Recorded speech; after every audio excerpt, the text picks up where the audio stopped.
بسم اللہ الرحمن الرحیم۔ سبق نمبر 5، تنوین۔ دو زبر، دو زیر اور دو پیش کو تنوین کہتے ہیں۔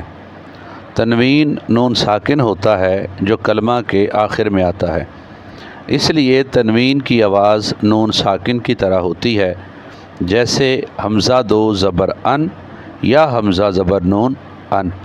تنوین کے ہجے اس طرح کریں: میم دو زبر من، میم دو زیر من، میم دو پیش من۔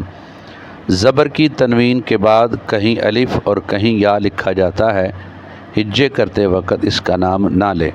اور اب ہم اس کی مشق کریں گے۔ تا دو زبر تن، تا دو زیر تن، تا دو پیش تن۔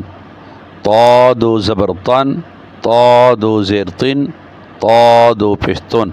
زا دو زبر زن، زا دو زیر زن، زا دو پیش زن۔ زال دو زبر زن، زال دو زیر زن، زال دو پیش زن۔ لا دو زبر زن، لا دو زیر زن، لا دو پیش زن۔ سا دو زبر سن، سا دو زیر سن، سا دو پیش سن۔